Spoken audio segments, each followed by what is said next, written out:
Bonjour les amis, je vous souhaite un bon dimanche, j'espère que vous allez bien et je vous remercie de passer ces quelques minutes en ma compagnie. Avant de commencer cette vidéo, je tiens à dire que ce dont je vais parler, j'en suis très certainement coupable. Je pense que nous sommes beaucoup dans la communauté littéraire, dans la communauté d'écriture surtout, à avoir ce genre de comportement et je pense que c'est quelque chose que l'on devrait arrêter de faire. Parce qu'en plus de se dévaloriser, en faisant ça, on force les auteurs et les autrices avec lesquels on communique à utiliser leur énergie et à utiliser leur temps pour nous réconforter, alors que peut-être ils ou elles n'ont pas l'énergie pour ça ou n'en ont tout simplement pas envie.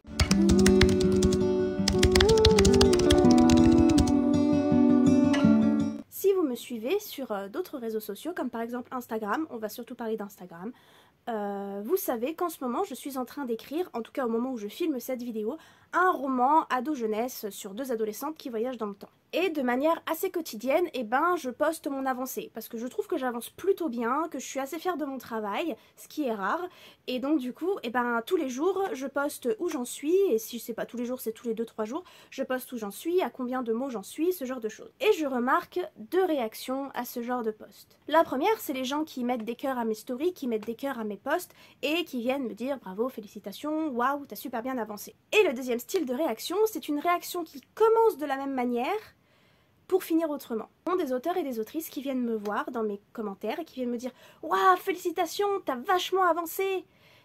Moi, j'arrive plus à écrire depuis 6 mois, t'as trop de la chance. Je peux comprendre que vous ayez des doutes. Je peux comprendre que ce soit compliqué à gérer et je peux tout à fait comprendre que vous ayez besoin d'en parler. Mais il se trouve que sur mes réseaux sociaux, il y a des posts prévus pour ça. Parce que c'est pas rare que sur ma chaîne YouTube, que vous voyez ici, que sur Twitter ou que sur même Instagram, je poste des choses exprès pour parler de ça, pour parler de nos doutes, pas que des miens, pour parler des vôtres également. J'ai toute une série de vidéos qui s'appelle « Comment t'écris-toi » par exemple.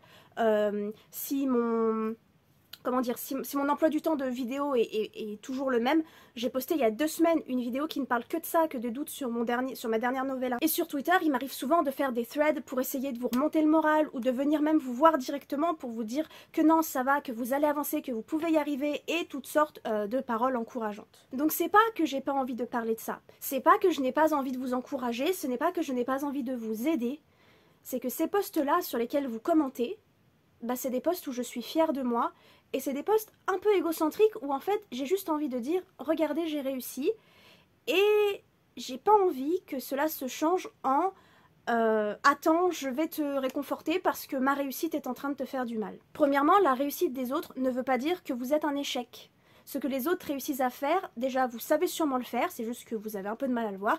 Et si vous ne savez pas le faire, c'est pas grave parce qu'il y a des choses que cette personne-là ne sait pas faire, mais vous oui. On parle assez souvent sur cette chaîne qu'on avance tous à un rythme différent, qu'on n'écrit pas tous la même chose, qu'on n'écrit pas tous pareil, qu'il y a autant de livres que d'auteurs et d'autrices. Et je sais que ça a du mal à rentrer, parce que chez moi aussi, il y a des vidéos sur des sujets que je fais pour vous remonter le moral, mais mon moral à moi, il est bien bas dans mes chaussettes et je ne crois pas un mot de ce que je dis. Enfin si, j'y crois pour vous, mais je suis persuadée d'être l'exception. Le souci, c'est que la plupart du temps, en fait, quand je dis que j'aime parler écriture, quand je dis que j'adore discuter d'écriture, c'est pour discuter fabrication de l'intrigue, c'est pour discuter des personnages, c'est pour discuter des thèmes, c'est pour discuter de vos bouquins, de ce que vos bouquins racontent, de pourquoi c'est important pour vous. Pas forcément pour vous tenir la main et vous réconforter. Parce que je n'ai pas toujours la force, on n'a pas toujours la force tout simplement d'entendre les autres se plaindre, d'entendre les autres avoir mal et d'être constamment la personne qui vous remonte le moral. Parce que c'est un peu le souci avec les réseaux sociaux aussi, c'est à partir du moment où quelqu'un trouve une personne prête à les aider, il y a plein de gens qui viennent, et il y a plein de gens qui viennent dans mes messages privés pour me dire qu'ils n'arrivent pas à écrire, pour me dire qu'ils sont que des merdes, pour me dire que tout ça. Et en fait, c'est pas le but de ces vidéos et c'est pas encore moins le but des posts où je suis fière de moi. Le but de mes vidéos, c'est de vous dire que tout le monde ressent la même chose que vous dans la communauté des auteurs et des autrices et que c'est pas vrai. Vous n'êtes pas des merdes, vous écrivez bien, vous écrivez à votre rythme. Tout le discours qu'en fait je répète constamment sur cette chaîne. Et donc quand j'ai ma petite victoire, quand j'ai réussi à écrire tant de mots aujourd'hui ou que j'ai réussi à finir un chapitre, j'ai pas forcément envie d'être là pour vous. C'est méchant, mais c'est comme ça. Parce que moi, j'essaie d'être là pour vous quand je vous vois poster que justement ça ne va pas, quand je vois dans vos stories, dans vos posts que vous avez des doutes, là je suis là pour vous encourager et il n'y a pas de souci et je comprends tout à fait ce que vous ressentez. Par contre, quand moi j'ai une petite réussite, eh ben, j'aimerais bien que cette réussite reste une réussite et ne devienne pas une discussion de plusieurs heures de long où je dois vous répéter pour la 15 millième fois que non, vous n'êtes pas une merde et que non, nanana, oui, vous allez y arriver, oui, je vous promets que vous allez vous en sortir, mais non, c'est pas vrai, mais oui, c'est le syndrome de l'imposteur. Et au final, bah, ma réussite à moi, elle s'efface. Parce que c'est plus de ça dont on discute. Sachant que ce genre de post, eh ben, ça peut quand même mener à une discussion. On n'est pas obligé de se dévaloriser. Et aussi, le souci qu'il y a avec ça, et encore une fois, j'en suis 100% coupable, hein, c'est que plus on dit de mal de soi, et ben plus on va mal, et donc plus c'est difficile d'écrire, et donc plus on se dévalorise parce qu'on sent que ça n'avance pas, et donc moins on y arrive, et petit à petit, et ben peut-être qu'on est son propre obstacle en fait, et qu'au lieu de se plaindre et au lieu de ne pas, voilà, on devrait écrire. Parce qu'il y a des tas de raisons qui font qu'on n'arrive pas à écrire. On en parle plein de fois ici, hein. Vous avez plusieurs vidéos qui en parlent. Le temps, la vie quotidienne, l'énergie, la santé, la famille, les amis. Il y a plein de raisons qui font que vous ne pouvez pas écrire. Il y a plein d'obstacles. Parce qu'ils sont bien suffisants ces obstacles. La plupart du temps, vous ne pouvez pas y faire grand chose. Ils sont là. Vous pouvez juste essayer de les dépasser quand vous avez l'énergie et la possibilité de le faire.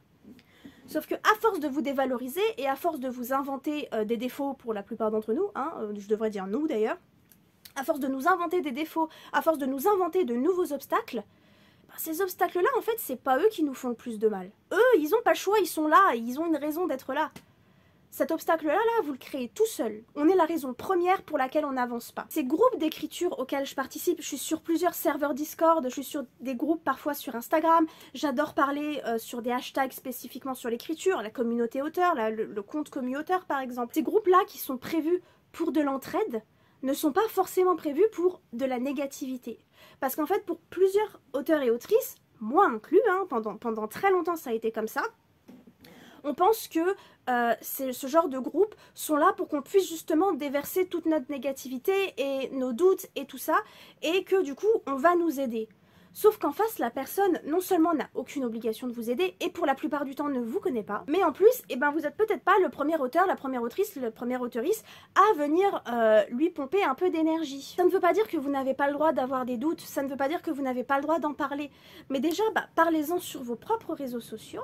Il n'y a rien de mal à le faire. Et ensuite, parlez-en sur les posts aussi prévus à cet effet. Il y a plein d'auteurs et d'autrices qui font des posts sur les doutes et sur le fait d'avoir l'impression de ne pas écrire assez vite. Et sur... Ce sont des posts qui sont faits pour ça. Pas forcément pour vider votre sac, mais non seulement pour vous rassurer, et en plus pour pouvoir discuter de ce genre de soucis. Et quand je vous dis que ça m'arrive souvent, ça m'est déjà arrivé de vouloir commenter sous le post d'un ami ou d'une amie qui venait de publier un livre. Oh là là, je suis trop fière de toi, nanana, je suis trop jalouse, moi aussi je voudrais être publiée, mais j'y arrive pas. Et où je me suis retenue, parce qu'en fait en faisant ça, je retire la victoire de mon ami, et je force cette personne à devoir me consoler et à me dire mais si tu verras, un jour tu seras publiée, tu seras... Alors que cette personne a tout à fait le droit de célébrer sa victoire. Envoyez à vos amis auteurs et autrices, envoyez aux auteurs, autrices, auteuristes que vous voyez sur internet toute la positivité que vous avez en vous. Parce que vous en avez, et en général pour les autres on en a. C'est plus facile d'être positive pour les autres que pour soi-même. Mais bottez le cul à cette négativité. Qu'est-ce qu'on en a à foutre que vous n'ayez pas écrit depuis 6 mois? C'est pas pour vous dire je m'en fous que t'aies pas écrit depuis 6 mois. C'est toi. Pourquoi ça te dérange tant que ça? Parce que si tu avais pu écrire ces 6 derniers mois, tu l'aurais fait. Pourquoi tu n'as pas pu écrire hier? Eh bien parce que hier, t'en avais pas l'énergie. Et ça fait pas de toi un mauvais auteur ou une mauvaise autrice. Tu ne le pouvais pas. Donc plutôt que d'en reparler, plutôt que de le ressasser, plutôt que de te sentir mal et de te le répéter, au point où justement tu n'arrives pas à écrire demain, ni après-demain, ni après-après-demain, rassemble toute cette énergie positive pour essayer d'avancer la prochaine fois. Si ça n'avance pas comme tu veux, ce n'est pas grave. Parce que ça veut aussi peut-être dire que ce que tu veux n'est pas bon pour toi. Et qu'il faut que tu apprennes une nouvelle manière de faire. C'est pas que je veux pas vous rassurer, c'est pas que je veux pas vous aider, et c'est pas que vos doutes et vos peurs ne sont pas légitimes. C'est juste que quand moi je suis fière de moi, j'aimerais bien être fière de moi. J'aimerais bien passer une soirée entière à être fière de moi, et j'aimerais bien que tous les commentaires que je reçois, ce soit des commentaires soit qui me félicitent, soit qui viennent me parler positivement d'écriture, plutôt qu'ensuite passer ma soirée à essayer de réconforter 5 ou 6 personnes. Et ça donne honnêtement, et même quand moi je le fais, ça doit donner cette impression-là, mais ça donne honnêtement l'impression qu'en fait vous n'êtes pas fiers de nous et que notre avancée ne vous intéresse pas.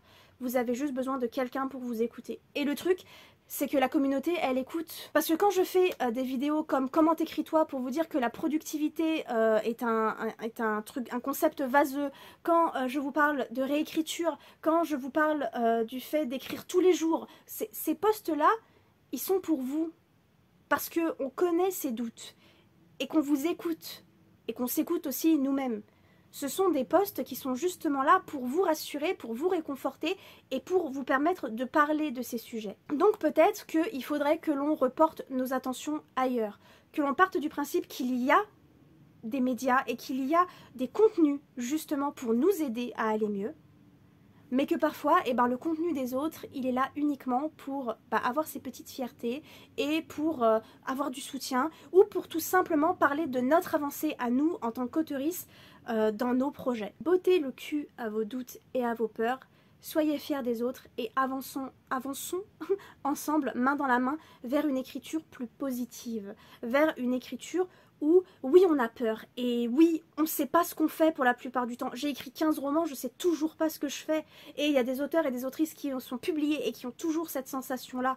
Donc, plutôt que de passer notre temps à nous plaindre et à continuer d'essayer de mettre les autres dans notre panier et de forcer les autres à nous réconforter parce que eux, ils ont des réussites qu'on n'a pas, peut-être que l'on devrait avancer main dans la main et nous entraider, nous surélever, nous soutenir, et tout simplement écrire notre roman. Je vous remercie d'avoir regardé cette vidéo jusqu'au bout, je vous souhaite un bon dimanche, comme toujours, n'hésitez pas à commenter, n'hésitez pas, liker, partager, si jamais ce genre de contenu vous plaît, n'hésitez pas à vous abonner à ma chaîne, et je vous dis à dimanche prochain.